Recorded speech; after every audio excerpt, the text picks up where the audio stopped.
there, friends. I hope you're doing well.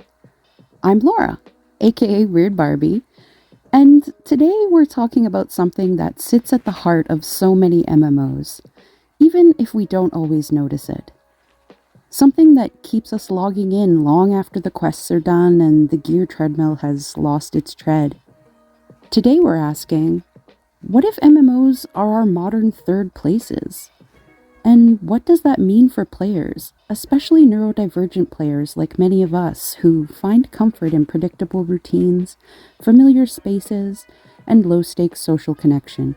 Be sure to hit that like button and subscribe for more neurodivergent MMO content just like this. Now grab a tea, your favorite hoodie, and let's dive in. Before we get into game worlds and guild halls, we should slow down and ask a simple question. What exactly is a third place? The concept comes from sociologist Ray Oldenburg, who described life as having three social zones. Your first place is home. Your second place is work or school. And your third place is the place you go simply to exist. You don't have to perform. You don't have to produce. You don't even need a real reason to be there. Cafes, libraries, community centers, all these spaces create what Oldenburg called a playful mood, a sense of open presence. And for a long time, these were mostly physical spaces, but as our lives moved online, slowly, then all at once, the idea of a third place changed too. Which brings us to MMOs. If third places are defined by low-pressure togetherness, then the earliest MMOs weren't just games. They were like digital town squares. And that's where our story really begins. Long before modern MMOs streamlined everything into quest hubs and solo-friendly design, games like Ultima Online and EverQuest were experimenting with something beautifully strange. Worlds built around people first and gameplay second. Players at the time even joked that EverQuest was the world's prettiest chat room, and honestly, they weren't wrong. Back then, simply talking online was a novelty.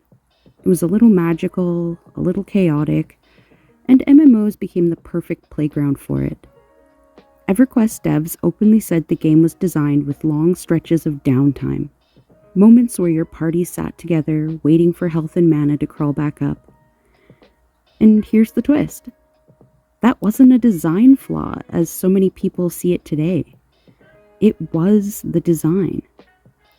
The intended loop was group up, fight, sit and chat and recover, and repeat.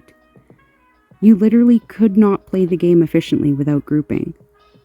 Soloing was possible, the same way climbing a cliff with your fingernails is possible.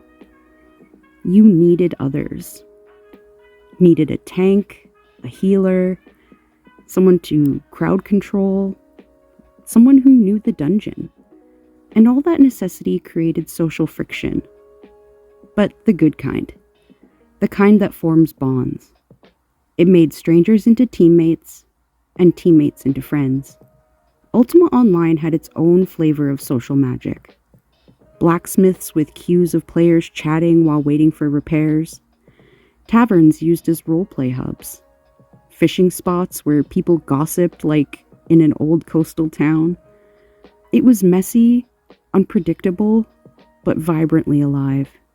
As social media evolved, Facebook, Skype, WhatsApp, Discord, the social role MMOs filled slowly drained out of them, and developers responded.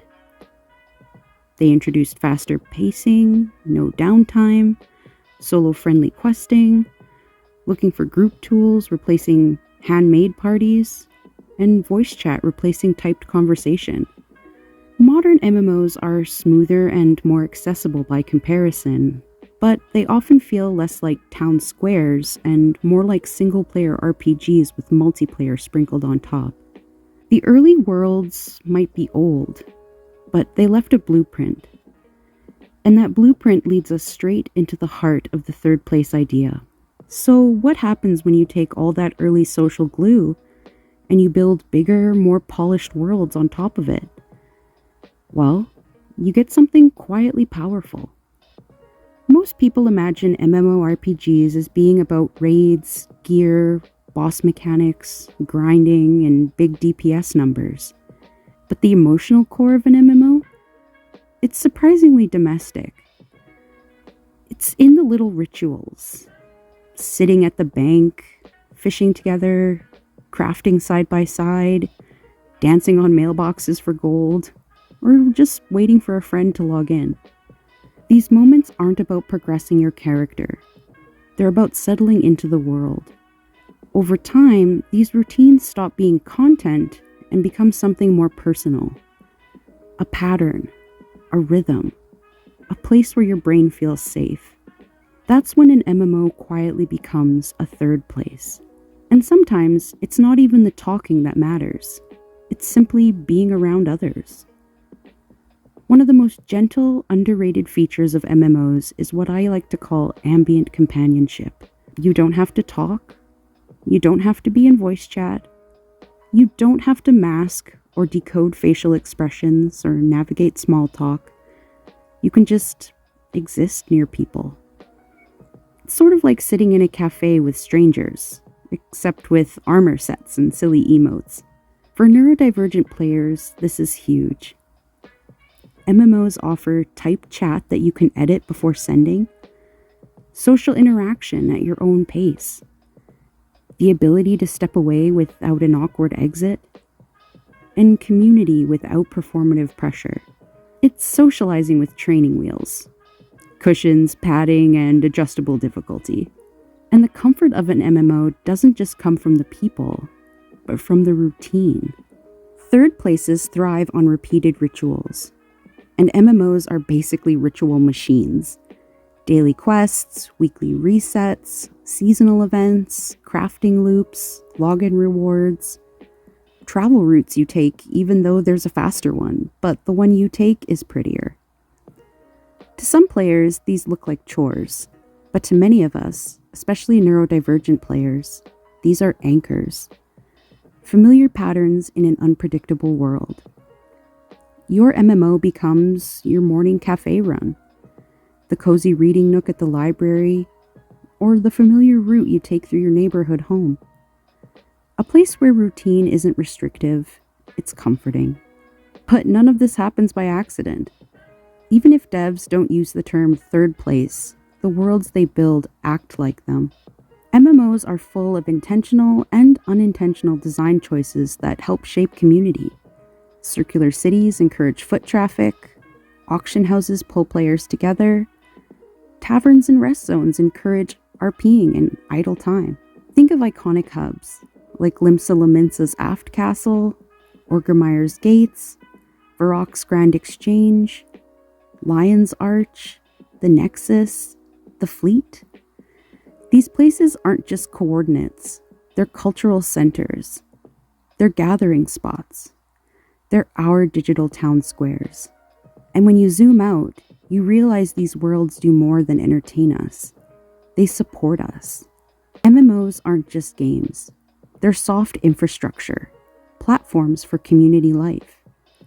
Guilds, free companies, kinships, link shells, they're not just chat channels. They're support networks, mentorship circles, friend groups, and found families. People meet their partners, best friends, roommates, co-parents, and business partners in MMOs all the time. These worlds allow friendships to form at a gentle pace without pressure. And for many neurodivergent players, that slow burn social bonding is exactly what makes connection possible for us. To really appreciate why MMOs matter so much, we need to understand why third places themselves are crucial. For starters, third places reduce loneliness. They give us identity outside our responsibilities. And they create belonging without demanding performance. In physical life, these spaces are shrinking. Cafes and restaurants limit seating time. Libraries lose funding and close.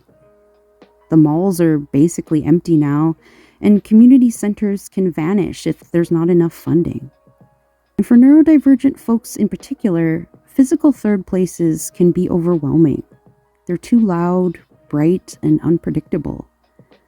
But MMOs? They're calm when you need calm, social when you need social, and predictable when life often isn't. They let you discover who you are in the quiet moments, decorating your house, standing in the same bank all the time, trying to decide what to do, picking an outfit that feels like you, that you know you aren't going to be ridiculed for wearing. These tiny rituals become identity markers. MMOs aren't just leisure, they're emotional infrastructure. And that becomes painfully clear when a game shuts down. Because when digital places vanish, communities vanish. Like physical towns, digital ones often don't decay slowly. They disappear instantly. Servers merge, cities get redesigned, guilds go quiet, or a game shuts down. And suddenly, the place you spent years in, a place where your character lived a whole second life, is gone. Players often struggle to examine why that hurts, but the truth is simple. You didn't just lose a game. You lost a third place, a social home, a version of yourself that lived there. And that grief is valid. But players are resourceful, and love makes people build great things. When an MMO shuts down, outsiders say, it was just a game, you'll find another one. But the players know better. When an MMO closes, it's like watching a hometown disappear overnight. Private servers, fan-run revivals of old or lost MMOs, exist because people refuse to let those homes die. They're not perfect. They're not always legally tidy. But they're a form of digital archaeology, of community preservation. And at their heart, they're acts of care. They're a group of players coming together and saying, this world mattered. These memories mattered. We're not ready to say goodbye. And there are so many powerful examples. City of Heroes shut down in 2012, but was resurrected through City of Heroes Homecoming, reuniting entire supergroups. Warhammer Online was reborn as Return of Reckoning, keeping Realm vs. Realm warfare alive and well. And Toontown Online was recreated as Toontown Rewritten, giving comfort to a whole generation of nostalgic players. These servers aren't just hosting gameplay, they're hosting pilgrimages to sacred places. People log into them to walk through old cities, stand where they once met a lifelong friend, or just hear a music track that feels like coming home. It's nostalgia, yes, but it's also grief work, community healing, and cultural preservation. Private servers say, you can come home again, even if only for a little while.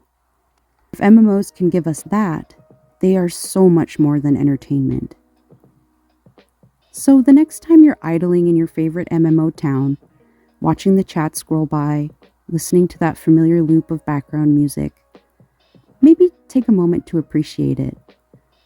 This digital space that you return to often, this third place that quietly holds space for you, because you never know how much longer it's going to last. Thanks for spending time here in my third place, this channel, and this little community we're building together. Let me know where your MMO third place is and what keeps you going back there. Is it the ambiance, the friendships, the quiet chaos? If you like this slow dive, feel free to stick around. Subscribe to help me reach my 1K goal, and remember to take care of yourself out there, no matter which world you log into. That's all for me today, guys, and until next time, stay weird, stay cozy, and keep leveling.